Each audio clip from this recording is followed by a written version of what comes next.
Hello, this is Mrs. E. Welcome back to a survey of British literature.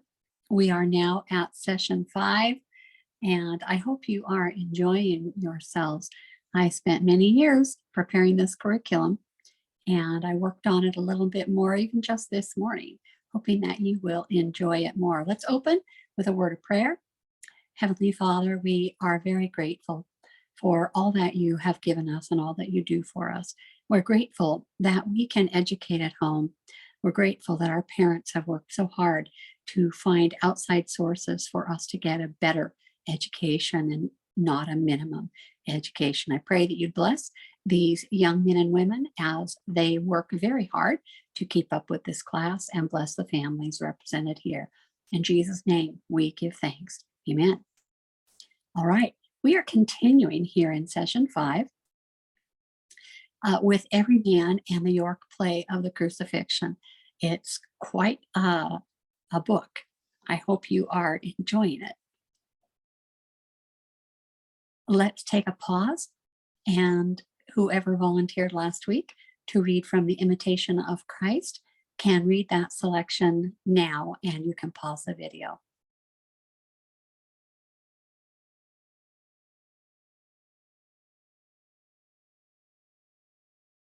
All right, getting started with our schedule review. We are moving from a heroic worldview to the medieval worldview that will encompass also Chaucer. We're looking at medieval church drama, the Norman Conquest of AD 1066. That's a date you need to remember forever. We'll be looking at the Bayeux tapestry. We will be looking at Lindisfarne, the Lindisfarne Gospels, and the Book of Kells, also Gospels. Please continue your assigned reading from last week, and you'll be completing your study guide this week. And if you're grades 11 and 12, you'll be writing a short paper also showing the Catholicism in Every Man, or you could do it in the York Play if you'd prefer. Every Man is simply easier. Online, there's kind of a cool lesson from Covenant Worldwide Seminary about Wycliffe and Huss if you want to learn more about church history. When you're writing papers for me, remember to go to syllabus page 429 and kind of check out everything that is part of the list. The list is included here on the screen. Give reference for quotes and give me the text page, give me the syllabus text page or the text of the book, the proper use of e.g. and i.e., for example. And in other words, don't use contractions unless you are rewriting dialogue, and then you're welcome to use contractions. Use proper dialogue formatting. You can look that up in your glossary if you don't remember. Do use a cover sheet unless your parent, teacher, or facilitator does not require that. Grades 11 and 12, remember to give your paper a title to identify what it is, and use the correct practice of writing numbers 1 to 10 and then beyond. You now understand how to use sick within brackets for misspellings and for odd language. You can add that sick, and that lets me know, for example, that you're, if I see the word labor, L-A-B-O-U-R, in a paper of yours, if you add sick, then I will realize that's how you found it. And then I personally will realize that that's a British spelling. We have all types of spellings that are different. Archaeology, labor, all types of words that are spelled differently in British resources than in American resources, which is always interesting. Sick, we might even use that if we're explaining, for example, the weird sisters in Macbeth. That would be the proper use of sick, because W-Y-R-D is not part of the English language anymore. And by adding a sick in brackets after the word weird, we realize you were writing the word as you found it. You did not misspell it. That's the original spelling. Now, I'd like to talk about inserting and indenting block quotes. Some of you are more than ready to start using longer quotes. We've done this in other classes too. A long quote means something that's perhaps 30 to 40 words, might be more than 3 sentences. If you look up block quote in your grammar book, it does vary as far as the requirements. If you're also taking a college level writing class, then use the method that they suggest for block quotes, but it will be something like this. Now here's a paper, here's a sample student paper, and the student writes, romance was originally not a specific genre, but the vernacular French language. Now I wrote that, typed that up in font size 11. Then I shrink the font and I indent the entire quote. French and other languages derived from Latin, blah, blah, blah, blah, blah. That was most popular among the French-speaking court audiences.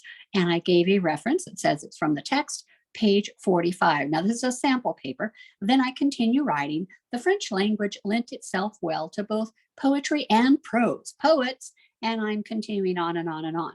So here's the block quote that I've inserted into my paper. Now, I shrunk it down one size. And this is a font 9, which on my computer is one size smaller. I indent the quote, I shrink it one size, and I remove the quotation marks. Quotation marks are not needed because it has been indented and shrunk, which tells any reader, any educated reader, that this is a block quote. It is a large quote of material. And it is easier if you have a very large quote, it's easier to keep track of your text and your quoted text if they are set apart in this way, but you don't have to. Inserting quotes from poetry, here is a sample paper. And here's your sample paper. The student writes, it was thought in the early Middle Ages that courtly love was birthed from a veneration of Mary, the mother of Jesus. In pre-Reformation poetry, Mary is frequently referred to in terms of veneration. Mary of the Lord's birth did to her station rise from humble birth to glorious station. And I give it text, the reference, text page 55, and the teacher knows that this is from the current text we are reading. In this fashion, the writer continues, the respect and admiration for Mary became veneration. This in turn is found throughout medieval literature. So to insert poetry, I've done this. I have indented it. I have shrunk the font size, and I have given it line for line just as the poet wrote it. I didn't turn it into a sentence. I left it in its poetical format. And that's important for poetry. Now we could, if we're looking to save paper or where you have lots of quotes for whatever reason, here is another paper sample to insert that. Is the same paper, the same student, but using a different format to insert her quote. It was thought in the Middle Ages that courtly love was birthed from a veneration of Mary, the mother of Jesus. In pre-Reformation poetry, Mary is frequently referred to in terms of veneration. And then I have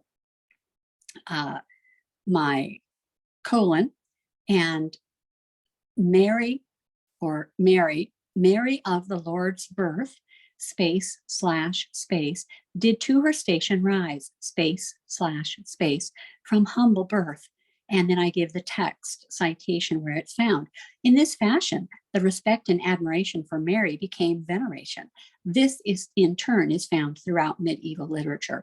This is a little sample paragraph I wrote up. It does happen to be true, but use slashes to separate lines of poetry for short quotes, and it's space, slash, space. So you can also insert poetry this way, and you can see that everything that I've gone through, from using a colon to introduce my quote, to using quotation marks, and separating the lines of poetry as the poet wrote them by using space, slash, space. And that way the reader can rearrange these lines in their own head. They realize that this is poetry. And so these are two correct ways to insert poetry into your paper.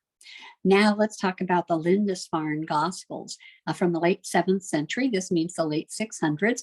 You have a map. It's map B on syllabus page 8. You have some other maps too in your syllabus, page 23 and 62, that show where Lindisfarne is. One of the world's masterpieces of manuscript painting was made in Lindisfarne, which is a monastery in Northumbria on a tidal island called Holy Island off the northeast coast of England. The manuscript contains 258 leaves of vellum prepared from the skins of calves. The opening displayed shows the carpet page introducing St. Matthew's Gospel. You can kind of guess why this is called a carpet page. It looks like a great big, almost a Persian carpet. It would be Anglo-Saxon carpet though by design, but it's called a carpet page. In your syllabus, you've got maps. I have a there's an arrow here in the center of the screen. I'm circling it with my pointer. Then this says Lindisfarne, and that's where Lindisfarne is at. And of course, because it was on the coastline and because it's on this northeast coast, you can see that these are Viking invaders. Norway, Sweden, the Vikings are coming from this area, and Lindisfarne, being right on the edge of the coast, was raided by Vikings actually multiple times. But because Vikings had no respect for religious orders of any kind, and they knew that was a place to find perhaps some gold or things that they wanted. It's thought that Gospels were made in AD 698 to celebrate the transporting of the relics of St. Cuthbert to the high altar at Lindisfarne, which is also labeled as Holy Island. Holy Island is Lindisfarne. And St. Cuthbert, you know about him already from your syllabus reading, but they transferred his relics to the high altar and put them right under the altar. And that's a very commonplace Catholic thing to do. Put the bones of somebody really important right under the altar. So they have his relics there, and they think that these Gospels may have been made to kind of celebrate that time period. Cuthbert was the monastery's most prominent saint, who had died in AD 687, and we read about that in our syllabus, pages 13 to 23. The Lindisfarne Gospels, this page shows a colophon added in the mid-10th century. A colophon is kind of like a commentary. It records information about a manuscript's production. About 250 years later, this priest added an Old English translation then in between the lines. So if you look very carefully, you can see that somebody added an Old English translation in between the lines of these Gospels, which is pretty cool. This is a detail from the table of feast days preceding St. John's Gospel. So they have a little table of all of the feast holy days in the beginning of John's Gospel. And take a look at the design. You can tell that that is definitely what we would call Saxon or Celtic. Lindisfarne had been founded by St. Aidan in 635 as part of the monastic family of St. Columba, which was working outwards from the Irish centers of Kells, Durrow, through Iona, and Melrose and down into Northumbria at the invitation of the rulers of the Northumbrian royal house. This is the second major decorated initial page. This is a close-up from St. Matthew's Gospel, marking the beginning of the Christmas story. And so it's marked with a key row. If you're not familiar with a key row, these are the first two Greek letters to write out the name Christ. We write Christ in English. We spell Christ. In Greek, the first letter looks like an X. You can see the X here on the left. And then the letter on the right that looks kind of like a P is actually a rho. So this is the K and the sound. And I've crudely drawn over it with a black felt pen here so that you can see the key and the rho. And this would be sound. And anyone who sees the key and the rho, they're side by side here. Usually they are superimposed so that the rho, the letter that looks like a P, is kind of coming up from the middle of the X. But this is called the key rho, and that is symbolic for Christ. And it's beautiful. This is a full page miniature of the evangelist St. Mark, accompanied by his symbol, which is a winged lion blowing a trumpet and carrying a book. And you might be able to make out that it says Hagios Marcus, which would be St. Mark. Hagios is saint in Greek, and this is Hagios Marcus.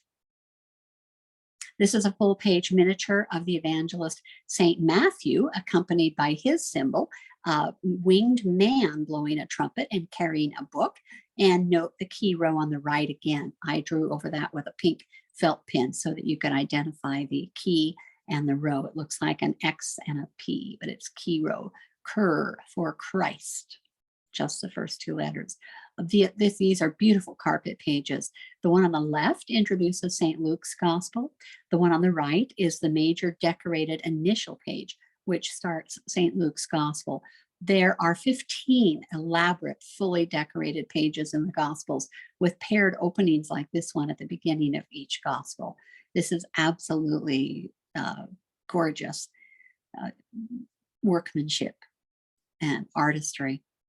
This is a detail in the top right-hand corner of the St. Luke carpet page. Do you notice the similarity of this to Saxon art? Can you see that some of these are animals, animal heads that then turn into different types of creatures in their bodies, and the little intertwining designs, very, very Celtic. Sir Robert Cotton, and he is in your glossary, and that entry is worth reading. I think it's a long paragraph, but this guy was absolutely amazing with his collection. Remember, he started collecting when he was a very young man, started collecting manuscripts. He held the Lindisfarne Gospels in his library with all of those other books, the Bayeux manuscript, a copy, 2 copies, I think, of the Magna Carta, etc. 100 years after his death, the library, which had already been moved to prevent accidental fire, the library that took it caught on fire, and many items were damaged. A copy of the Magna Carta was left almost unreadable, but he had one other. Beowulf was singed on all the edges, and Sir Gawain was nearly ruined, etc. And in 1753, so a little more than 100 years after his death, the remains of his library formed what we now call the British Library, forms the beginning of the British Library.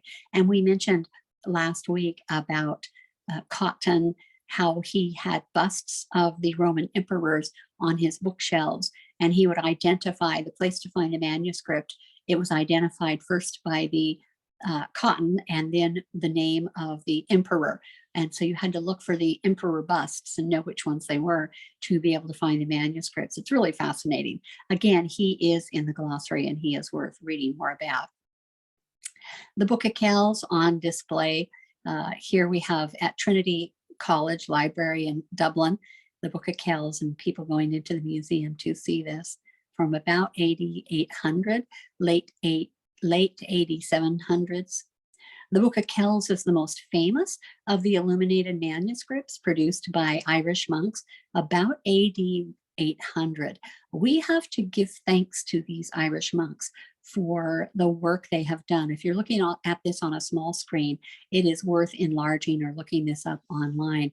The creatures start out with the head of one creature and end up with the bottom half of their body of other creatures, or bird wings and little humans in there also. It's really gorgeous, gorgeously illustrated. This is also known as the Book of Columba. The Book of Kells includes the 4 Gospels of the New Testament, and they are written in Latin, decorated with innumerable illuminations, illustrations, and miniature images in just a blaze of color. Here is a map. You can see on the left, the blue arrow is pointing to Iona, and you can see on the right, in the lower right, I've got a pink arrow pointing to Holy Island. Holy Island is Lindisfarne, if you want to mark that on some of your class maps. It's probable that the illumination was begun in the late 8th century, so the late 700s, at the Irish monastery of the Scottish island of Iona, and that after a Viking raid, the book was taken to the monastery of Kells. So it ended up being moved. Interesting, isn't it? This is that Hiberno-Saxon style, dating back to the pagan era, obviously. This could be something right out of Beowulf. It's characterized by elaborate initials and ornamentation that utilizes animal motifs, very, very similar to what we see in Beowulf. This is a cool guy sitting on his throne here. The Book of Kells was written on vellum. Vellum is a type of calf skin that provided a much smoother writing surface than any parchment available at the time. You know, parchment is made, the Egyptians were famous for making parchment, and they kind of hammered the pieces, hammered the pieces of the plant together to kind of pulverize it and make it into pulp, but it really was quite rough for writing on. Vellum, calf skin, could be stretched and could be made quite smooth, and so fancy books were made on vellum. The book is quite huge. The pages measure 13 by 9.5 inches. Those are big pages. The Book of Kells that is on display today is not complete. When it was passed to James Ussher, another famous name, It contained 344 folios or pages, and it was believed that even at that point, many pages were missing. And today, the Book of Kells contains 340 folios. Usher was an Irish scholar who published a chronology of the world that listed creation as October 23rd, 4004 BC. And James Usher, if you have purchased his book, I know a lot of homeschoolers have purchased his book. This is the famous one. It comes in with a slipcover. I owned this at one time, but I gave it away. The most remarkable, The Annals of the World by James Usher. Now available after 300 years. He does come very close, I believe, to the Bible lineage. He does have the birth of Abraham and the Exodus. He has a few of those things a few years off. It's not close enough to write the items into the margin of your Bible. Conservative Christian scholarship still sticks to the dates of the Exodus at 1446 BC and birth of Abraham as 2166 BC. But he comes really close, and it's close enough to enjoy the reading. So if you have a copy of that on your shelf, your mom bought it somewhere at a bookstore or a homeschool event and paid $50 or $60 for it, it's worth looking through. He was a pretty cool guy. More illustrations from the Book of Kells with these very unusual creatures and people. Absolutely gorgeous. The ornate and stunning design of the Book of Kells begins with initial letters that are decorated in inks, colored gold and silver, as well as in other brilliantly colored hues. Intertwined within the lettering, one can often find imaginative, excuse me, stylized birds, mammals, reptiles, and even plants. It's worth noting that the head of one animal may not end up with the body or tail of the correct animal. Some creatures with a dog end up with the tail of a fish, which is kind of fun. What's the new social code as we move from the Saxon culture to the culture at the time of Chaucer? What becomes the new social code? Now, what would the social code be at the time of the Saxons? The men all hang out at the mead hall with their liege lord. He provides them with land. They share their food. They fight for him. We don't even really hear about the women, except we know that the women could sit in on councils and things like that. But what is the new social code as we move into the time of Chaucer? It's not revenge. It's not that heroic where we value revenge and boasting, where our honor, especially public honor, is of the utmost. It's not that type of culture. It's one of honor, but it's a different kind of honor.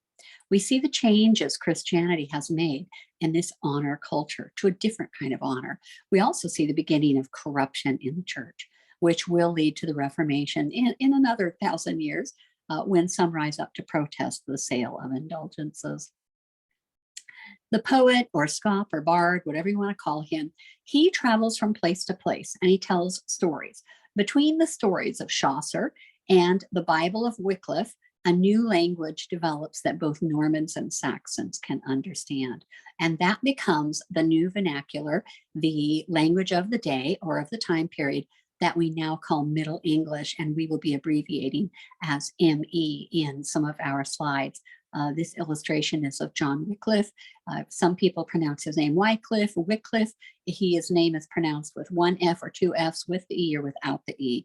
And so I'm going to use his name differently, spelled differently according to my different sources, so that you get used to the idea that there is no proper spelling. Remember, this is before a dictionary. Even Shakespeare spelled his name different ways, and he's several hundred years later after John Wycliffe. So the bard goes place to place, and as he tells stories, people are learning his language and what the names of things are. Then when Chaucer starts writing stories, people who read the stories or read them aloud to people, they're learning language. They're learning new words, new vocabulary, and how to arrange word structure, all types of things. And then the Bible of Wycliffe.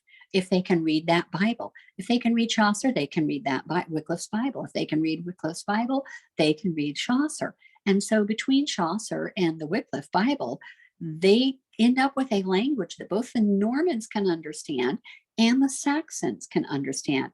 The Saxons are speaking Old English, the Normans are speaking French. And so if you blend Old English and French together, you kind of end up with what we call Middle English. And that's how we end up with lots of words with borrowings from the French language and some things that are from the Saxons. And that's why you have, for example, the people raising the cattle are the Saxons, the poor people, and the Normans have taken over their land and their country, actually. So the Saxons look at the animal on the hoof and they call it a cow. But the French, it's a much more delicate language. And the French, when it's on the plate, the French are calling it beef. And that's the difference between pork and pig and lamb and mutton. We had the more delicate words, are the French words, inserted right into our language. And the coarser Germanic sounding words are words that are left over from the Saxons.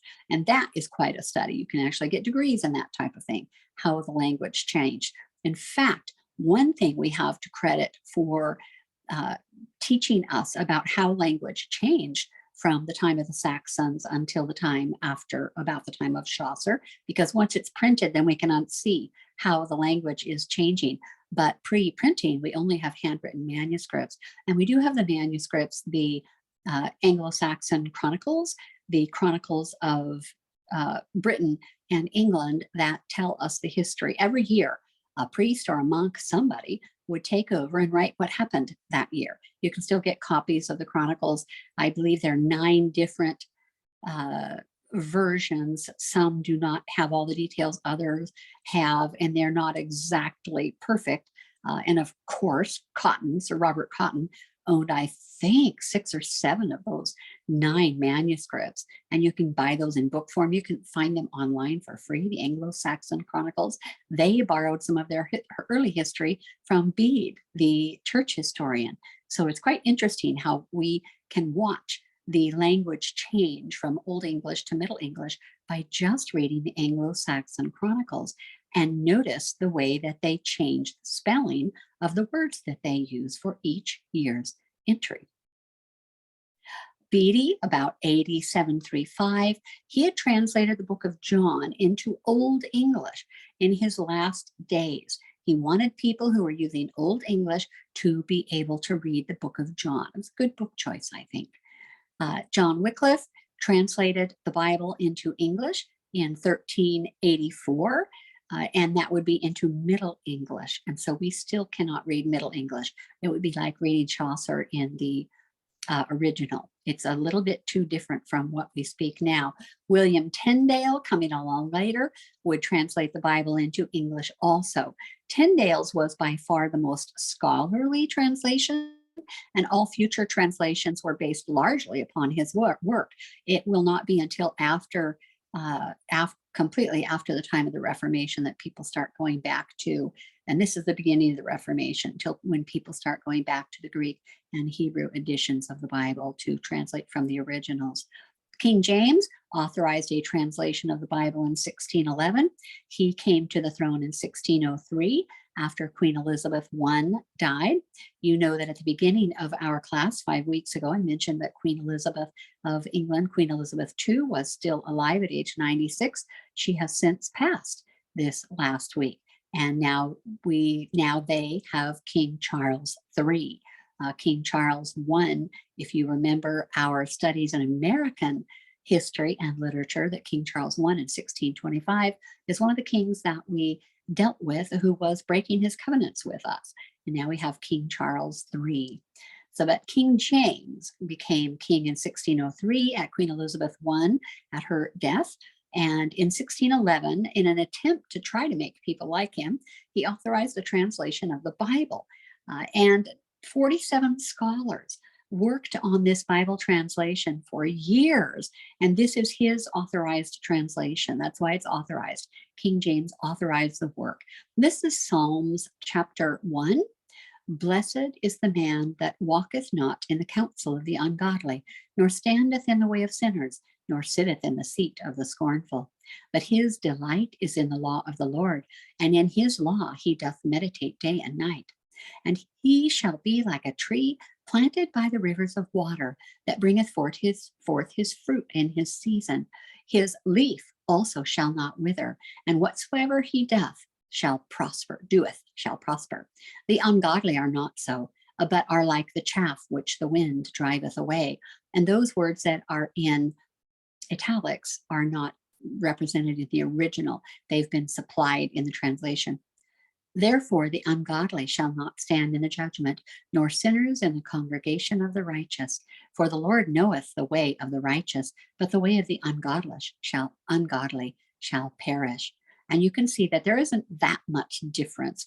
And if you learn a little bit of Shakespeare and look at a little bit of Chaucer, and struggle through Beowulf, then the King James Version of the Bible should be easy for you. You should have a copy, even if it's a cheap paperback, just to practice so that you don't lose the language of that time period of the 1500s and early 1600s. Queen Elizabeth had died in 1603. She had been a very popular queen. She was a beautiful queen.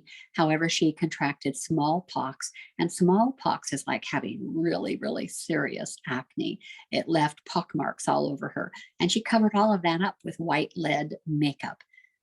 God bless good Queen Bess. And of course, that lead makeup, people speculate what she died of, but there are a few people who believe that she died from the lead poisoning of her makeup. Let that be a lesson to our generation to not wear too much makeup. Elizabeth was a popular queen at her death in 1603 with no heir because she never married and never had any children. Her nephew James of Scotland, I think he was King of Scotland 4, and he was crowned King of England and of Scotland. Incidentally, it was for James's coronation festivities that Shakespeare wrote Macbeth. If you have taken Shakespeare, my Shakespeare class, then you know this all about this in Macbeth and have information in your syllabus, in your Shakespeare syllabus for this. In Macbeth, Shakespeare catered to James's fascination with witchcraft and gave a noble lineage that provided merit for his succession to the throne.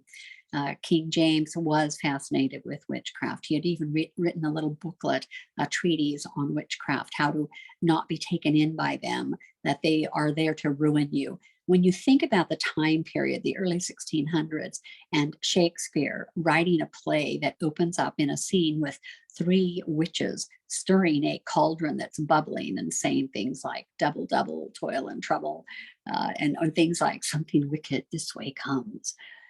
To get away with putting that on a stage is really incredible that Shakespeare was able to do that. But he definitely catered to King James's fascination with witchcraft. And the theme of the play Macbeth is to never listen to witches because they are out to destroy you. So that's another class, but that is an interesting little tidbit of information. Western civilization is the product of a divorce. We talk about the Protestant Reformation and the Renaissance because those movements happened together. The Reformation took place in the North, the Renaissance took place in the South, primarily Italy, primarily Florence, Italy. But we are a Western civilization, us. We are a product of a divorce of all of those things. Greece is our mother. That's where we get our ideas of democracy. That's why Greece is often called the cradle of civilization. The root of the Renaissance. Israel is our father. Those are our Judeo-Christian roots. The root of our morality, of our justice, of our law and marriage practices, our marriage ceremonies, and the word marriage comes straight from the Bible. The idea of morality comes straight from Job and the Psalms and the Proverbs and the Bible. The idea of justice comes from the book of Judges. If you've taken Old Testament survey, you understand how important judges and judgment are. The law is taken straight from Moses and some of the information his father-in-law gave him. The idea of dividing people by quantities into 50s and hundreds and having representatives over them, all of those things come straight from the Bible. And even the word marriage coming from the Bible. And of course, Jesus saying a man and a woman shall become one.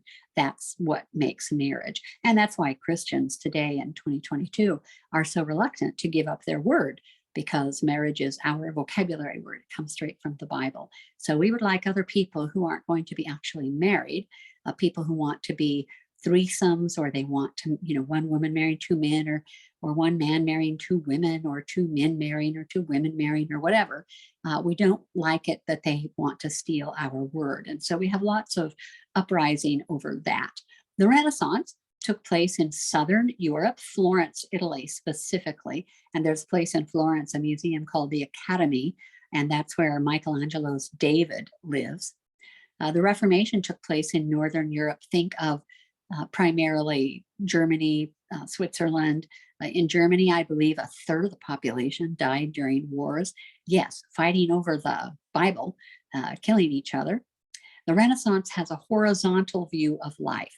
So the Renaissance is thinking horizontally.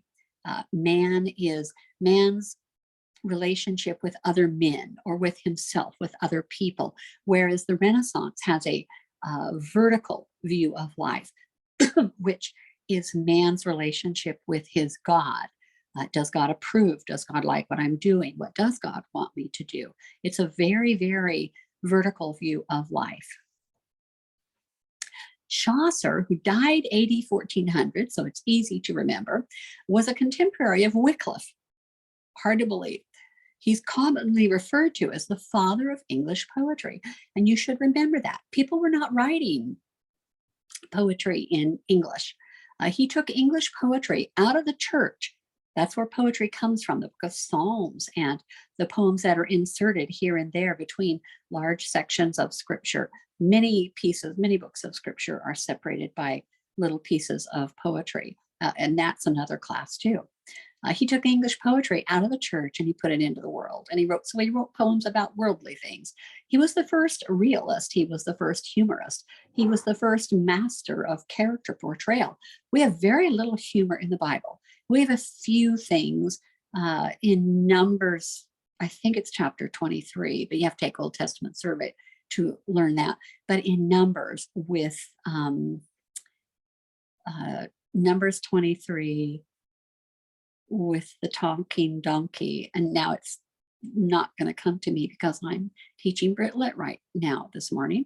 But in Numbers 23, when the donkey talks, Balaam riding the donkey, the donkey can see the angel with a flaming sword going swoosh, swoosh, swoosh, swoosh, back and forth, and Balaam can't see it. And Balaam says, "If I had a sword, I'd kill you." And of course, that's actually quite funny. But it's only funny if you see it on stage somewhere to realize that the very thing he says, if only I had a sword, and there's an angel standing in front of him with a flaming sword getting ready to kill him. And here he is telling his donkey, the donkey has more smarts than he is. So much of the humor that is in the Bible, we don't even see because we have not studied the Bible enough to even figure it out. But Chaucer gets credit for being the first humorist in English anyway, and he was the first master of character portrayal. And we love it when somebody develops a character further. We have very little character portrayal in the Bible except spiritual character. We never hear, we know that David was ruddy in appearance, but we don't hear that he was, whether he was tall or short or thin or muscular. We have presumed things from his lifestyle.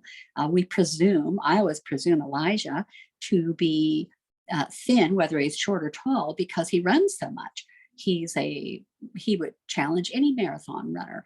And so we kind of have these imaginations of what Bible characters look like, but we really don't know. And we kind of like to have things explained. She wore a big red robe, or she was a large woman with puffy eyes, or had red hair or black hair or blonde hair, or was tall and thin, or we like to hear more character portrayal, and Chaucer is going to give us that for entertainment.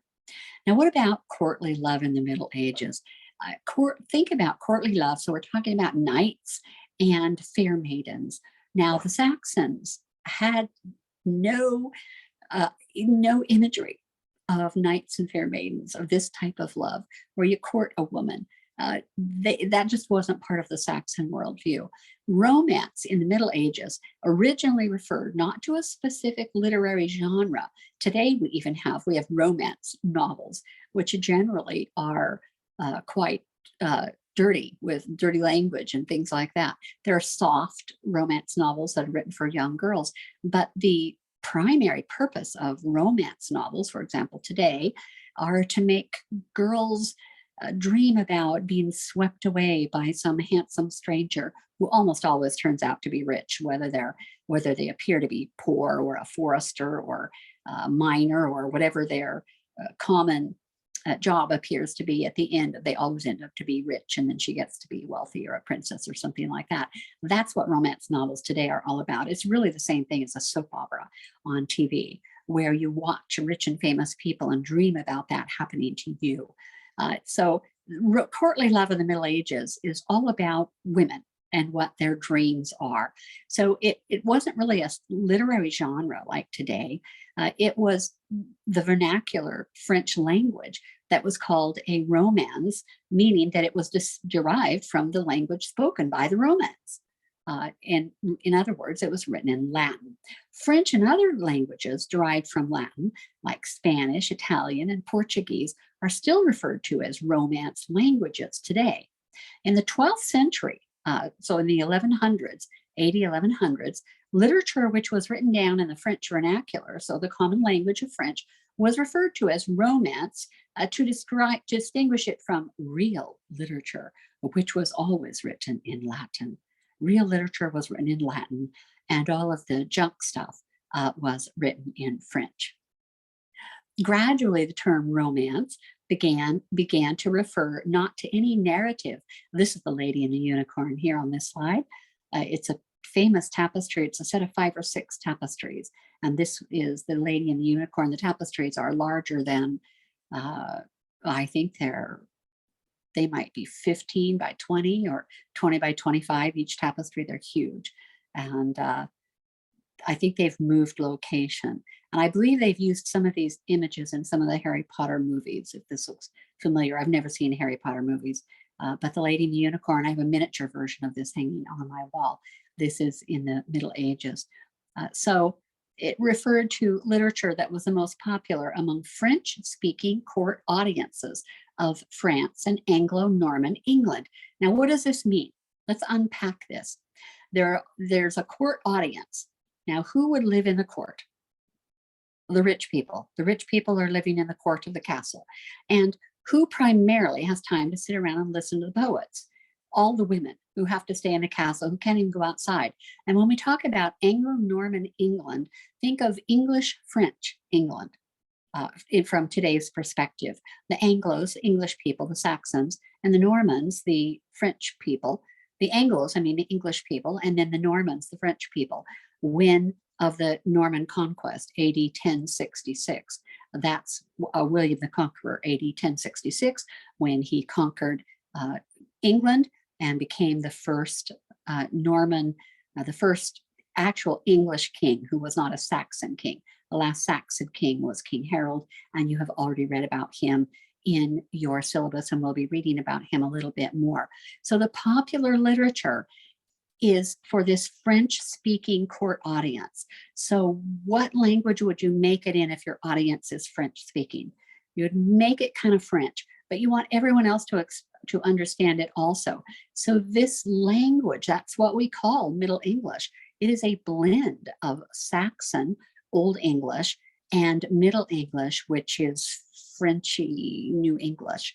So the audience of France and Anglo-Norman England.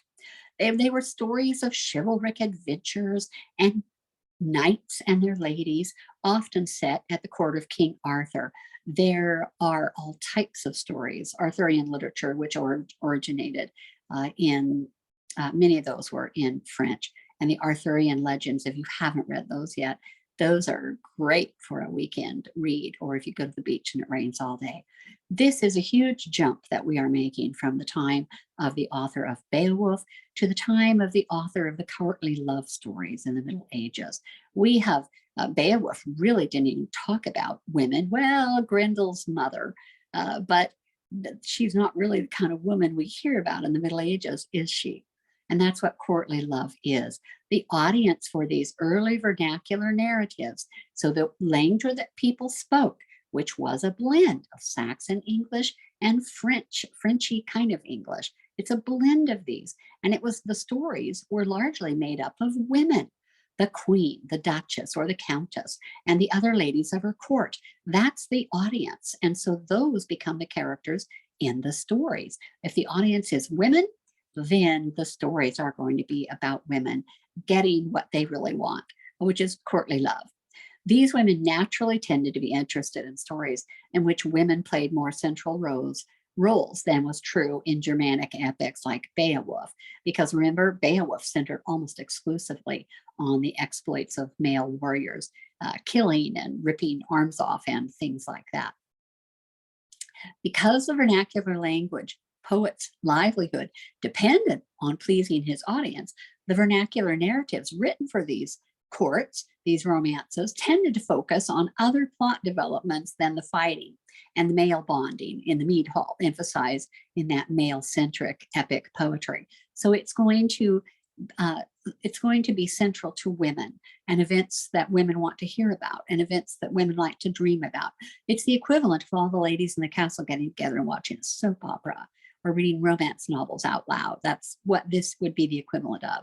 The narratives still concern the deeds of brave warriors, but the Middle English knight, unlike the Old English thane, is motivated by love for his lady. Accordingly, women play an increasingly important and active role. It's all about the pretty lady. Two women who had a particular influence on the development of romance were Eleanor of Aquitaine, the first queen of France and then of England, and her daughter Marie, the Countess of Champagne in eastern France. So you've got Eleanor of Aquitaine, the first queen, first of France and then of England, and then her daughter Marie. Excuse me. Eleanor brought the English court her interest in poetry, music, and the arts, all of which were cultivated at the court of Aquitaine, where she grew up. Her grandfather, in fact, her grandfather William was the first known troubadour poet. What's a troubadour poet? This guy who wanders around singing, or he's a minstrel. He sings in very complex metrical forms. Think of we have troubadours in Shakespeare sometimes, the guys who sit around entertaining people by singing of love. Well, this all started 400 years earlier. Excuse me. So her grandpa, William, was the first troubadour poet, wandering around singing in very complex forms. So they use lots of rhyme, and we talk about meter. For example, Shakespeare with the iambic pentameter. The moon is down, I have not seen the clock. That would be written in meter. Or Edgar Allan Poe's Once Upon a Midnight Dreary, While I Wandered Weak and Weary. That's metrical. And of course, if you're using meter, it makes it much easier to remember. So much of medieval art is also about knights who are worshiping their ladies. It might even be a married lady. They may have no opportunity ever to marry her or actually love her, but he can do love service to her.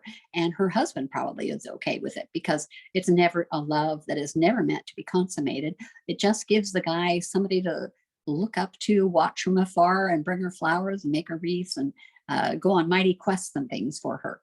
In the vernacular narratives that were written and dedicated to Eleanor, these early romances, we find an emphasis on the sort of love relationship that's depicted in troubadour poetry, commonly known as courtly love. That's what they sang about in Provençal, the language of troubadour poetry. The courtly love relationship is modeled on the feudal relationship between a knight and his liege lord. The knight serves his courtly lady. He does love service with the same obedience and loyalty that he owes to his liege lord, that he goes to battle for. She is in complete control of the love relationship, while he owes her obedience and submission.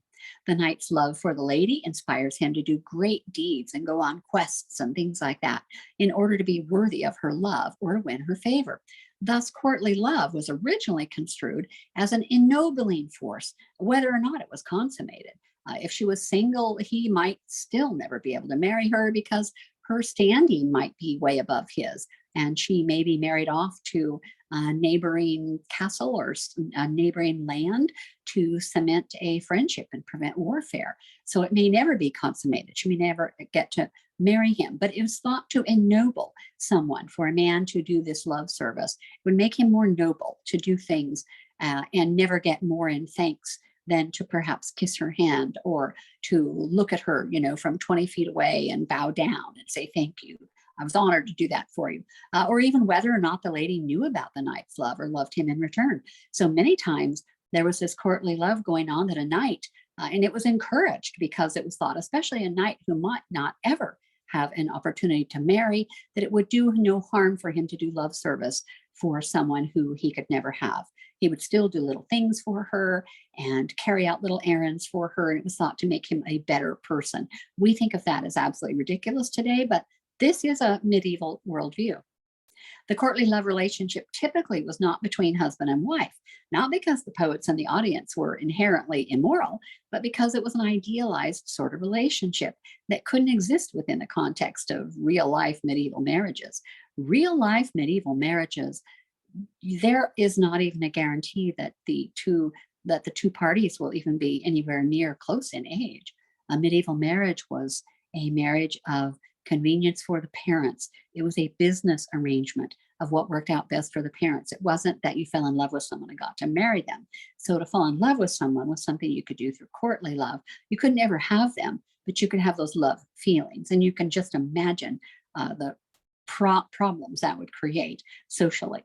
In the Middle Ages, marriages amongst the nobility were based on practical, dynastic business concerns rather than based on love. The idea that marriage could be based on love, as in Chaucer's Franklin's Tale, was really a radical notion, and it was very new at this time. And that the audience for romance was perfectly aware that these romances were fictions, not models for actual behavior. The adulterous aspect that bothers many 21st century readers was somewhat beside the point, which was to explore the potential influence of love on human behavior. What did love do to human behavior? And that even gets more interesting. Social historians have hypothesized that courtly love may have served a useful social purpose. Now remember, this is someone from our time looking back and trying to decide why they did what they did. It was social historians. And so we really have no way of knowing that this provided a model of behavior for a class of unmarried young men that might otherwise have threatened social stability. They might have run around looking for women that they could have when they couldn't actually have them. And so the idea, modern historians think the idea may have been to keep these young guys busy doing good things. Knights were typically younger brothers, so they didn't have any land of their own. They couldn't be a landowner, so they could never support a wife. They became members of the household of the feudal lords whom they served. So it would be very difficult for them to actually marry. One reason why the lady in the courtly love relationship is typically older, typically married and of higher social status than the knight might be because she was modeled on the wife of the feudal lord, who might naturally become the focus of the young unmarried knight's desire. So he may look at the lady of the house as being the perfect model of a woman. And so he worships her from afar and does love service for her. And if he actually falls in love with her, then there's also love sickness. And we'll talk about that in a little bit. The literary model of the courtly love relationship may have been invented in part to provide these young men with a model for appropriate behavior, to repress their desires, to channel their energy into socially useful behavior, going around doing love service rather than wandering around the countryside, stealing or accosting women or something. Get them to cherish and value women, put them on a pedestal, do love service from afar. It's a pretty good social model to keep all of the women safe. This is a coin minted for Eleanor of Aquitaine, Queen, first of France and then of England. The behavior of the knight and lady in love was drawn partly from troubadour poetry, so those guys going around singing what women want to hear, and partly from a set of literary conventions derived from the Latin poet Ovid, who described the symptoms of love as if it were a sickness. The lovesick knight became a conventional figure in medieval romance. So he's lovesick.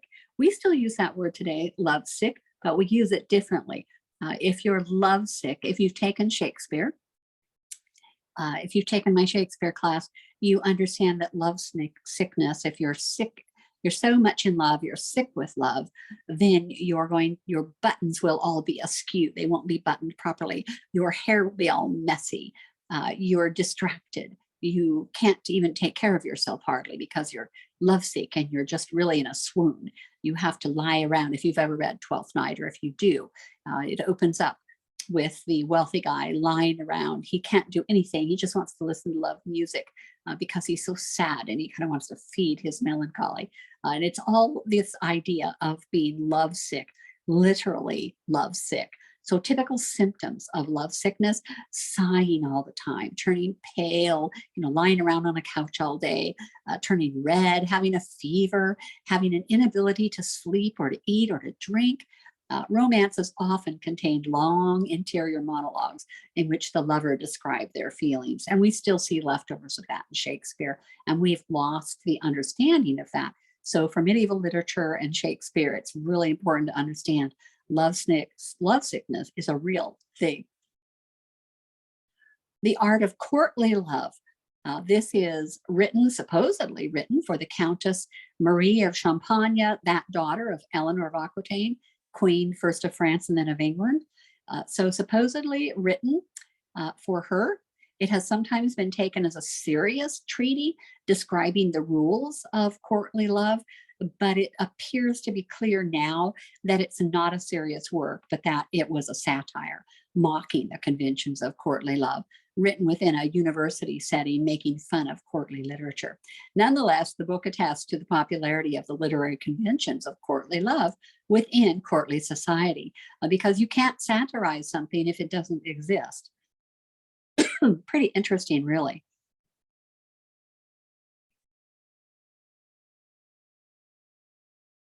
Moving on to the York play of the Crucifixion. This was written about AD 1415, so about 100 years before the real Reformation. And this is written by someone within the Catholic Church. It was performed on a pageant wagon. Think about a moving stage. That would be a pageant wagon with other plays in a procession through the streets of York with other pageants of the cycle. It was performed by the Pinners Guild. The pinners are the guys who make wooden pegs because there were no nails. So to build anything, you needed wooden pegs, and those are the pinners. And so because Christ was crucified on a cross with nails, and they don't really have nails, they use wooden pegs, that's why the Pinners Guild is performing this play, because they make things that would be used in a crucifixion. And this play focuses on the end of Christ's life. The ignorant soldiers responsible for crucifying Christ don't even seem to realize the significance of their actions. They definitely represent fallen mankind in need of forgiveness. They're crucifying Christ, and they don't even understand that they're doing something horrifically wrong. Humor is generated in this play through the banter and the buffoonery of the soldiers as they try to make Christ stretch to fit the holes they've bored in the cross. They bored the holes too far apart, and they're trying to stretch him to make it fit. And so here we have taken drama. We're taking it. It's leaving the church. At this point, it's leaving the church. We believe this is produced by the church, but we have humor inserted here. And the audience members would be laughing at this part of the comedy, which would make them feel very guilty because you'd be kind of complicit in the death of Christ. Here I am laughing that they can't stretch Jesus to fit on this cross. So this physical comedy is in stark contrast to Christ's silent suffering. This moving portrayal of Christ's silence balances the heroic Christ who defeats Satan with the human Christ who suffers. The York play still produced sometimes, but I believe now it's not produced as a comedy.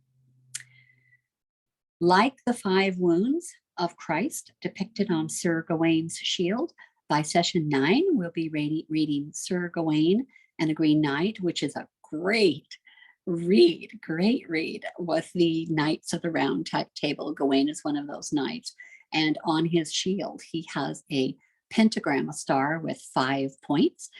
And it has nothing to do with witchcraft. Today in 2022, we look at a pentagram and we think of witches lighting candles and Halloween and witchcraft and all of that. But it is a pentagram. It'll even be referred to as a pentagram, but it's not associated with witchcraft at this point in history. So there are the 5 points of the pentagram, the star, are associated with the 5 wounds of Christ. And that's why it's on his Gawain's shield. This portrayal of the suffering Christ was a manifestation of the movement toward personal piety, personal inward introspection. It's designed to inspire the common people to meditation by focusing on Christ's wounds. So they would focus on the wounds of Christ. It's kind of like going through a rosary, where every bead, as you fondle each bead, it takes you through one of the stations of the cross, the different small episodes that Christ went through before he was crucified. Those are the stations of the cross, which are represented in a rosary. If you're not familiar with a rosary, you can look that up on the internet. It's pretty easy to find. It's a very Catholic idea. But the idea is that for them to see Christ suffering and for them to laugh at it would make them feel very guilty that they're laughing about Christ's suffering, because there's nothing laughable about the suffering of Christ. Excuse me. Moving on to the Bayeux tapestry. This is my favorite part of lesson 5. You can see part of the word herald, H-A-R-O, herald, and that's the guy with the arrow sticking out of his eye, poor Harold. You can see him, if you could see my cursor moving around on the screen there. That's Harold getting an arrow in his eye. This is history in medieval tapestry. Harold is embroidered in wool yarn onto a 230-foot long by 20-inch wide linen. And so it's not a true tapestry, it's a linen, but it's always called a tapestry. The tapestry depicts more than 70 scenes of that the French people, the Norman conquest of England in AD 1066. You must remember that date. AD 1066 is the Norman conquest. The story begins at Bosham Church in West Sussex. King Harold, the last Saxon king, is because William the Conqueror is going to King Harold. I'm sorry, it's a plot spoiler. And in the Battle of Hastings, Harold is going to die, and his brothers, and he really wants to be king. He is king for, I think, 4 weeks and 2 days or something. King Harold, the last Saxon king, is believed to have been born here and then also buried here. The Bayeux tapestry, despite the name, isn't really a tapestry. It's embroidered using colored wool on 8 long strips of bleached linen, which have been stitched together to form a continuous panel, 230 feet long. We don't know the exact length of the original tapestry because the final strip is tattered. It's kind of almost not there, the final thing. It begins with a crowning, a king being crowned. And if the final tapestry, if the final section appropriately probably would show the crowning of then William of Normandy. This is from a Norman perspective, a French perspective, not the Anglo-Saxons who got beat up. Definitely a French thing. So, but if the final strip is tattered, it is, although its present length fits pretty closely around the nave of Bayeux Cathedral, which suggests that it was custom built for that church. Bayeux Cathedral, it was probably made for that church because it would go all the way around 4 walls, which is pretty cool, but now it has its own museum. The Bayeux tapestry tells the tale of William the Conqueror's, he's French, invasion of England through pictorial panels. We do not know for certain who commissioned the tapestry, though the likeliest candidate is William's half-brother Odo, the Bishop of Bayeux from 1050 to 1097, or else one of Odo's followers. Okay, we're going to take this journey from Normandy and journey to Normandy, and this is from the Norman point of view. It's 1064. So this is 2 years before the Battle of Hastings. It's 1064 in the royal palace of Westminster. Edward the Confessor, King of England, and there's Ed on the left, Edward the Confessor, supposed to be really religious. He's mentioned in Shakespeare's play Macbeth. They go and have him pray for them. Edward the Confessor, King of England since 1042, is talking to his brother-in-law, Harold. the Earl of Wessex. After this, Harold, holding a hawk, I'm pointing my little arrow at the hawk. He's holding a hawk, makes for the south coast with his followers and hunting dogs. They are heading for Sussex, Harold's family estate. The style of the needlework indicates that the tapestry was actually made in England. Harold and a companion enter the church at Bosham to pray for a safe voyage. The night before, they have a feast. You can see they're feasting. They have a feast. It's held in one of Harold's many houses, the manor house at Bosham. Harold boards his ship and sets sail, and he's still carrying his hawk. It's almost like a cartoon. Harold's ship is driven across the channel. From the mast, a lookout spies land. It's Point Thieu, north of Normandy, the territory of the fierce Count Guy. Harold is shown twice. At the left, he stands on the ship, ready to land. As soon as he climbs down, he's seized by the soldiers of Count Guy, who directs operations from horseback. Harold, now a prisoner, there he is with his hawk still, is treated with respect. He rides in front with his hawk toward Bahrain, Guy's capital town. Guy sits on his throne and speaks with Harold. You can see Guy in his red or purple, outfit or robe. Here, two messengers arrive from Count Guy's overlord, Duke William of Normandy. Now, he's very important, right? Okay. Duke William of Normandy, to demand Harold's release. Turld may be the very short figure, or one of the two messengers. On the right, the messengers ride furiously with their hair flying in the wind to take a message from William to Guy. Let Harold go. This is really the first of the three scenes. News is brought to William that Guy has seized Harold. Then Guy obeys William, his overlord, obeys William's order and takes Harold to meet him. Then Guy points to Harold, both men carrying their hawks. You can see them with their hawks. William and Harold ride with soldiers to William's palace at Rouen. Now William has the hawk. William sits while Harold talks to him. Harold accompanies William and the Norman soldiers as they set off to fight Duke Conan of Brittany. They pass Mount Saint Michel. It's that high place in the middle, which is on the border between Normandy and Brittany. To get into Brittany, they have to cross the river. They hold their shields above their heads to keep them out of the water. You can see them holding their shields over there on the right. Some soldiers sink into quicksand, and Harold rescues them two at a time. The Norman soldiers attack the Dole, the castle. I've got a black arrow pointing to the castle and a guy climbing on a rope. So they attack the castle, and Duke Conan escapes down a rope from the castle. Chasing Conan, the Normans pass Rennes, the capital of Brittany. The Normans catch up with Conan at Dinan. During the battle, soldiers on horseback throw lances and others try to set fire to the defenses. Conan surrenders. He passes the keys of Dinan to William on the point of a lance. You can see the lance there. They don't want to get too close to each other. As a reward for his services, William honors Harold with the gift of arms. So some type of probably shield and lance and stuff. The ceremony would have been seen as making William Harold's overlord, an important event from the Norman point of view. That Harold here has served William and appears that he is acknowledging William as his overlord.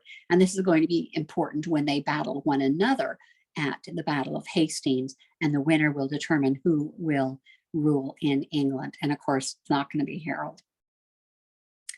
William and Harold return to Normandy and reach the town of Bayeux. In the climax of the story so far, Harold swears a solemn oath on holy relics. So we don't know what kind of holy relics, and I have not read the English chronicles to see if they tell which holy relics. That would be interesting to find out. Was Harold promising here to support William? Harold is at last set free, and he sails back to England. Harold talks to King Edward the Confessor, where he is mentioned in Shakespeare's Macbeth. I've given you the reference here. This means Act 3, Scene 6, line 31. They talk about Edward the Confessor, supposedly very religious king with some miracles even attested to happening. The king is shown as frail and ill, although in reality he was perfectly healthy at this time, but he's going to die. And so they're making him look frail and ill. Edward died on the 5th of January, 1066. Now we're into the year 1066. Edward the Confessor dies. The tapestry reverses the scenes of his death and his burial. Here we see his funeral procession to Westminster Abbey, his great new church. Now you're familiar with Westminster Abbey. That's where King Charles III will be coronated in a few weeks. So here we see his funeral procession to Westminster Abbey, his great new church. He had been too ill to attend its consecration just a few days earlier on the 28th of December, 1065. In the upper chamber, King Edward is in his bed talking to his faithful followers, including Harold and Queen Edith, before he's shown dead with a priest in attendance. Two noblemen offer Harold the crown and axe, which are symbols of royal authority. That makes him king, and he accepts the offer. So Edward the Confessor dies, and Harold now is King of England. As of January, Harold is crowned King of England on January 6, 1066. Edward's funeral was that very morning. The new king sits on a throne with nobles to the left and Archbishop Stigand to the right. At the far side, people cheer him. On the far right, Halley's Comet appears. People think it's an evil omen and are terrified. News of the comet is brought to Harold. Beneath him, a ghostly fleet of ships appears in the lower border, and this is a hint of the Norman invasion to come. Of course, easy to write that it's an evil omen and have these ghostly ships underneath, because this is all obviously embroidered after the fact of the Battle of Hastings. So they plan the invasion. News of Edward's death and Harold's coronation is carried across the channel to William, the Duke of Normandy. William is furious. He claimed that the throne of England should be his and saw Harold as a usurper. William decides to attack England and organizes a fleet of warships. To his left sits Bishop Odo of Bayeux, his half-brother, making his first appearance in the tapestry. And I think, is he carrying a club? I can't tell. In some of the images of Bishop Odo, he carries a club. He's a bishop, so he can't carry weapons, so he just has to club people. Planning the invasion, William's men prepare for the invasion. Woodmen fell trees and shape them into planks. The planks are used for building the boats, which men drag down to the water side. Food and drink are taken to the boats, so are weapons, coats of chainmail, helmets, swords, and lances. They're crossing the English Channel now. That's the narrow place between England and France. That's where we, on D-Day, that's where we crossed the English Channel to come and rescue in World War II. William is leading his army to the boats. They embark and they go off sailing. And here I've given you a map showing the route that William and his army took from Pevensey, where they landed, to London. A direct route to London was not possible, so William had to circle the city and enter from the north. So you can see down in the south here is Normandy, and he has to sail from Pevensey, which is not listed on. He goes toward Pevensey here. There's Hastings, but he can't go directly to Hastings. He travels in this circle from Dover to Canterbury and on in a circle, Oxford to London, and then,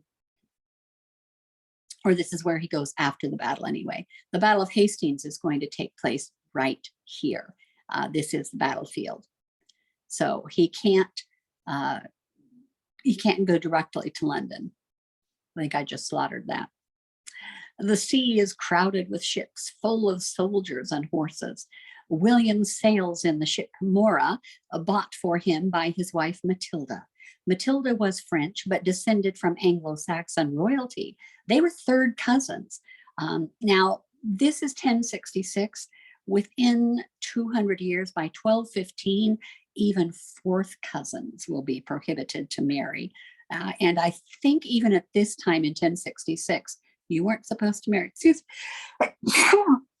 you were not supposed to marry somebody who was your third cousin.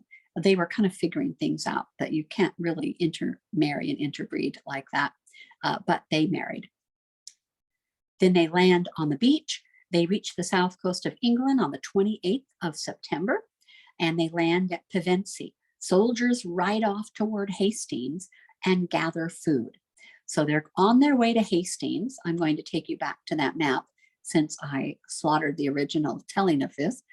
They go to Pevensey and they're on their way to the battle, which is going to be the Battle of Hastings. And then he still has to conquer the rest of the land. And then he heads around to all the major cities and conquers everyone. There, I kind of fixed it. All right, the soldiers ride off toward Hastings and they gather food along the way. There's a royal barbecue before the battle. I was going to rewrite that as BBQ and make it kind of sassy, and I forgot. A feast is prepared in the open air. They've got chickens on skewers, a stew cooked over an open fire, and food from an outdoor oven. William sits down to a feast with his nobles, and Bishop Odo says grace. Servants load food onto shields and carry it to the banquet. Watered, a guy mounted on the left of the panel, was a follower of Bishop Odo. Duke William appears in discussion with his half-brothers, Odo and Robert, the Count of Mortain.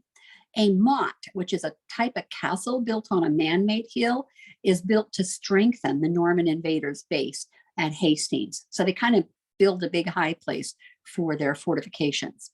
A messenger brings William news of Harold and his army. On the right, a woman and her child are running away from a burning house.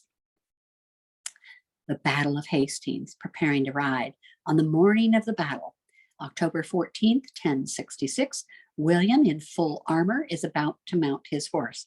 William's Norman cavalry gallops off to face Harold's English soldiers. William is shown twice in this panel. First, he's on a dark horse at the head of his troops, then immediately to the right, asking Vital, one of Odo's followers, if the enemy has been seen yet. The scene changes to the English side. A lookout warns Harold that the Norman army is approaching. Back on the Norman side, William, mace in hand, a big thing that you hit people with, like a great big hammer with spiky poke things there, a mace in hand gives a speech to encourage his soldiers. And we here have the Battle of Hastings, AD 1066. The Normans charge and the Battle of Hastings has begun. This is near a present town which now is called Battle. As the air fills with arrows and lances, men lie dying. The English soldiers, who are all on foot, protect themselves with a wall of shields. The Normans attack from both sides. They have horses. The lower border of the tapestry is filled with dead people and injured soldiers. It's an interesting way to portray them. They're on a line below, but they're all dead. The violence continues as men hack and spear each other to death. Harold's brothers both die fighting. And we read in the English chronicles, "Here have fallen dead Lothwine and Gyrth, brothers of King Harold." And that's the beginning of the end. The battle rages on. Men and horses crash to the ground. The lower border is strewn with slaughtered troops and animals. Bishop Odo appears in the thick of the fighting, waving a club and encouraging his followers. And of course, he has to use a club instead of a sword because he's not supposed to shed blood. So he has to club people to death. After a fall from his horse, William raises his helmet to reveal his face. This shows his troops that he is still alive and encourages them to continue fighting. Count Eustace carries an elaborate banner, which may be the one given by the Pope to show his support for William's invasion of England. The Pope is very important. This is a Catholic worldview, remember. The Normans seem to be getting the upper hand as the battle continues. And I've got a little arrow pointing here to the word H-A-R-O. The L and the D are on the other side of his head. So apparently this is Harold, the guy with the arrow in his eye. Many more soldiers die. One appears to be having his head cut off. On the right is the best known scene in the tapestry, the Normans killing King Harold. But how is Harold killed? He seems to be shown twice, first plucking an arrow out of his eye and then being hacked down by a Norman knight. The tapestry is difficult to interpret here, but the second figure is probably Harold to Godwinson, The last English king, King Harold, being killed after ruling 40 weeks and 1 day, per the Anglo-Saxon Chronicles. Hard to believe, poor King Harold. And that's him pulling an arrow out of his eye, supposedly, and then the guy being cut down on the ground right afterwards. It's also him, but that's him being cut down. With Harold dead, the battle is over.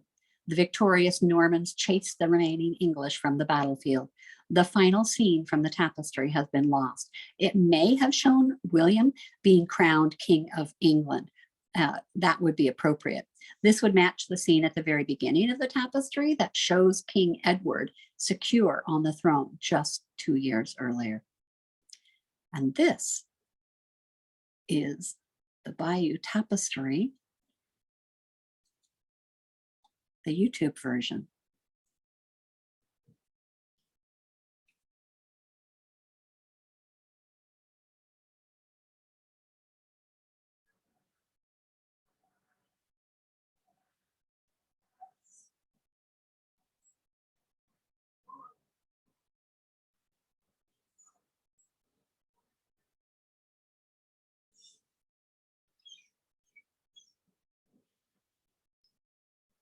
Harold sends a messenger to France.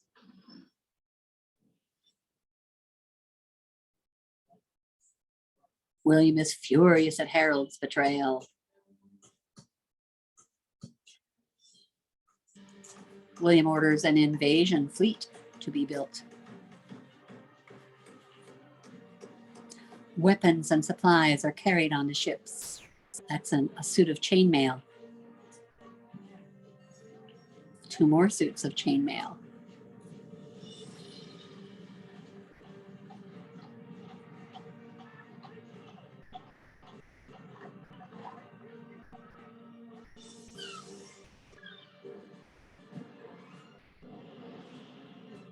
The Norman invasion sails across the English Channel.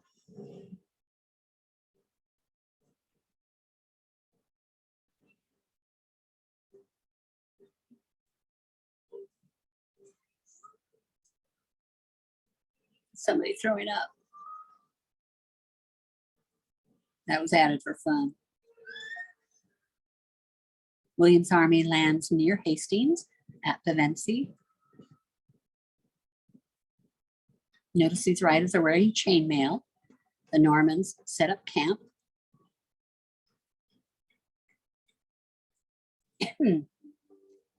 William's cooks prepare a banquet in his honor.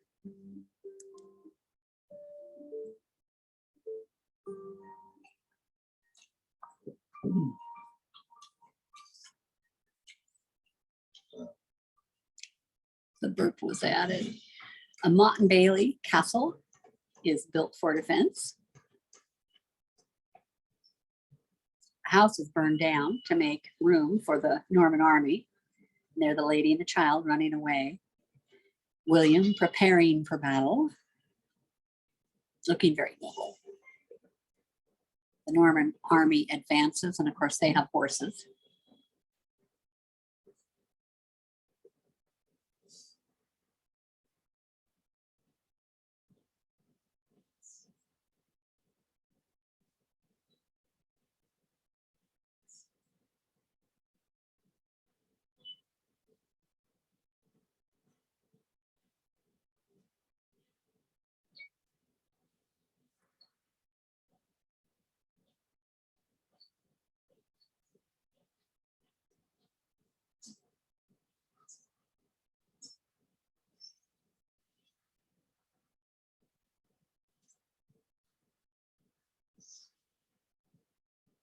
Normans help flank the Saxons. Lewine, a brother of Harold, is slain. Various spellings for these names.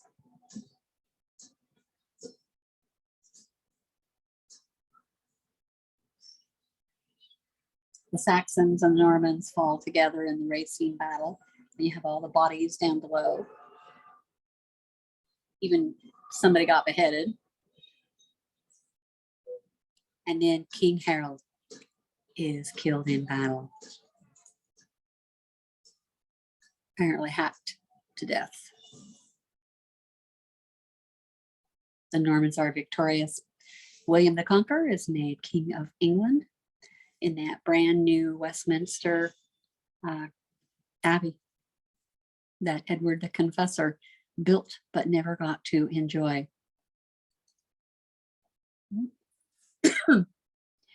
If you really enjoyed that, it's very easy to find on YouTube. I believe it's sponsored by the British Library. Look at the last slide of this presentation, and I have a link there. This is a little bit of British Library humor. The British Library has an amazing website. And of course, they've changed this a little bit so that the guy is saying, Lucas, I am thy father. And Luke is falling and he says, nay, no. And of course, that's a Star Wars reference if you're not familiar.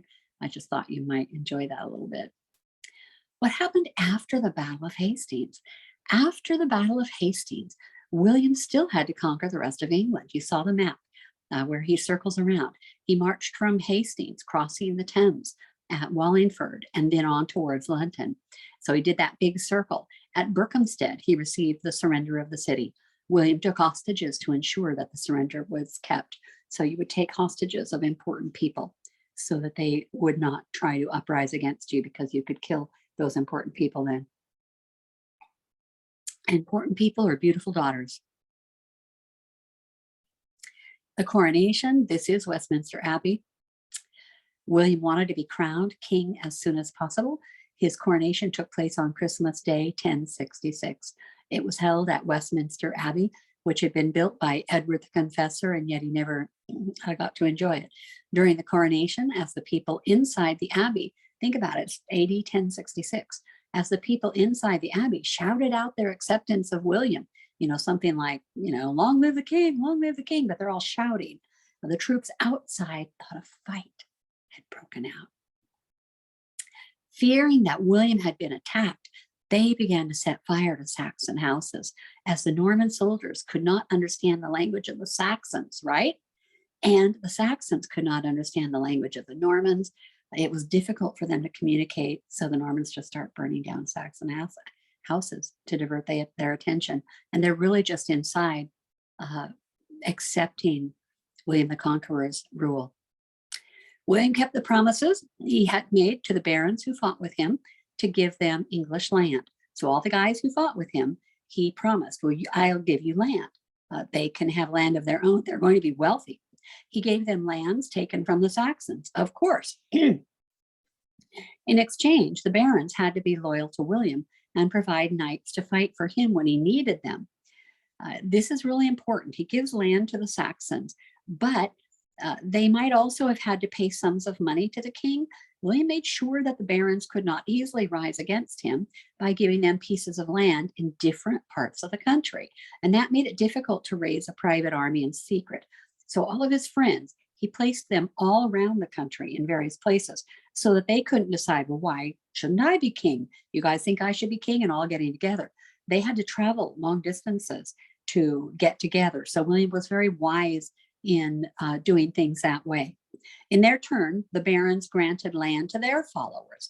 The knights promised in return to be loyal to the barons, to fight for them when needed, and to raise money when the barons demanded it. I didn't mention to you the Domesday Book. The Domesday Book, this would be the equivalent of a modern IRS book. This is where William the Conqueror went through and found who had what land, and everything is written down there. It's all the records like the IRS might confiscate from your computer if you have a family business, to find what you paid for things, how much land do you own, what's it all worth, because then he knows how to tax them. A little bit about the hierarchy conception. It's called sometimes the Great Chain of Being. There's at least one book written called The Great Chain of Being. If you've studied Shakespeare with me, then you've heard of this concept. It's in your Shakespeare syllabus. It's also in your Brit Lit syllabus. I didn't get the page numbers before this presentation, but we call this the feudal system. You've got the king. So then you've got this power struggle between the crown and the church. Depending on how strong the king or the pope was, either the pope was highest sitting in that chair or the king was highest sitting in that chair. And century by century, decade by decade, that varied according to who was most powerful, the pope or the king. But in this image, we have the king, and next would be the church, which is represented by the pope. And then below them would be the barons, and then the knights, and then the guys below them are the squires who serve the knights, and then, you know, the freemen and the serfs, the people who work. And of course, now we're in a country, we're in England, that has been run by the Saxons, who have lived there for hundreds of years. And now William the Conqueror has taken over it and given much of the land to his friends. And this doesn't go over really well with the Saxons. So you have the Saxons and the Normans who can't even understand one another's language, all living together, and the Saxons are expected to serve the Normans. And so you can imagine the only kind of houses the Normans could really build were castles. That's the only safety for a Norman and his family. You build a castle so that it's really well protected. And then as you trust the Saxons and you need slaves and you need servants, then you allow them into the castle to work, possibly to sleep overnight, but to work during the day anyway. But if the Saxons decide to try and take their land back, and there are stories and movies galore of this, of either the last Saxon king or somebody who should be the Saxon king. There are all types of novels written around this area of history, and they're actually quite fascinating. But the great chain, you just have the hierarchy of the Normans are in charge, the Saxons are below, and as you can imagine, decade by decade, their languages become similar so that they can communicate with one another. And we end up with our language, what we call Middle English, being a mix of the Saxon, which is very guttural and Germanic, sounds very much like German or Hebrew, and then the French, which is quite elegant, the French language. But we end up with a mix of those words, and that's what happens with the language. But the great chain of being, somebody's on top, somebody's more important. William also gave lands to the church because the Pope had supported William. Remember that big long banner? The Pope had supported William in his claim to the English throne. One of the first promises William kept was to build an abbey to celebrate his victory. So we have what we call Battle Abbey. This is what's left of it. He chose the site of the Battle of Hastings, and the abbey became known as Battle Abbey, and the area is called Battle. It is said that the high altar was built at the place where King Harold lost his life. And that would be appropriate, Battle Abbey, to mark that place. I think this is where he died. Let's put the high altar right here, just like they did with St. Cuthbert. The Domesday Book, the first thing to do is to establish the taxes. William wanted to raise money in his new kingdom. So what are you going to do? Make the conquered people, the Saxons, make them pay taxes. In 1086, so 20 years after conquering Britain, he ordered a survey, and his men went all over the country writing down exactly what everybody owned, how much land, how many cattle, what kind of crops and tools, so that he knew exactly how much people could pay. When all the information had been collected, it was written down, and it's known as the Domesday Book. Can you imagine the IRS coming into your house and finding out how much your house is worth, how much you make at your job every week or every month, and how much your land is worth, how much your cattle are worth, if you have a ranch or a farm, how much your crops are worth, what do you sell those for? They find out absolutely everything about you, because then they know exactly how much they can squeeze out of you in taxes. From wood to stone, we all know wood rots. Stone stands and stone structures are safe and stand forever. We have to remember, William the Conqueror was not only king of England, he also ruled Normandy, and he spent a lot of time there. Barons and knights in England spoke French for many years, and most writing was in Latin or French. The ordinary people spoke in their own Saxon language, and the chroniclers continued to write about it until the reign of William's grandson, Henry II, and that's when the chronicles quit writing. But at this point, the French are living in Britain, the Normans are living in Britain, and they're living in castles, and those women are all locked up inside the castles. It wouldn't be safe to go out at night for a woman. And so those who brings the news, those minstrels and the singing bards come around telling news, singing songs, and telling stories women like to hear. Who are these chroniclers who give us the details? This is the cover of the copy that I have, that I've since given away, which I regret. There are 9 known versions and fragments of the Anglo-Saxon Chronicles, at least 5 manuscripts. I now think it's 7. I was looking up that this morning, possibly 7. 5 to 7 out of the 9 were collected by, yep, you guessed it, Sir Robert Cotton. They begin in Old English, when they're written in Old English with the early Saxon kings, but later switch to now what we call Middle English. And the chronicles reflect the changing language of England, which is really cool. We can tell how the language changed because every single year, pretty much, somebody, a monk or the king's scribe, every year somebody wrote a paragraph or several pages of history of what happened in England that year. And words change, word usage changes very slowly, but we can see the words changing from Old English to Middle English year by year. These are available free online. Your library should have a copy. It's fascinating, even if you read just a few pages. If you want to read about William, if you want to read about Harold or Harold's family, and especially the earlier kings, King Ethelred, the Unready, some of the nicknames that they end up with are absolutely amazing. Okay, we are finished with our PowerPoint here. I've got a sources cited page so that you can find where I got the information for the Bayeux tapestry scene by scene. I did end up chopping it up and editing it quite a bit. I didn't do a perfect job. I realize now there were a couple of times somebody's name came out of nowhere and I had not presented that name before, but you can read it, the whole thing, if you want to. And you can go to the YouTube. It's definitely worth watching again, especially if the sound didn't come through very well. The Anglo-Saxon Chronicles are available here at www.mclibrary with 2 L's .org Anglo, which is really a cool site. You can even search it. You can go year by year. It's a cool, simple website. And BayouTapestry.org is where I got the images and a bunch of our text too. Although I edited everything, not beautifully, but I did edit everything. And your assignment, remember, this is week 5. And so coming up next week is session 6. And next week, you're going to have a quiz on the York play, a reading quiz. It's worth 10% of your quarter's grade. We're going to turn in our Everyman Study Guide. So if you have questions, now is the time to ask those. It's 35% of your grade this first quarter.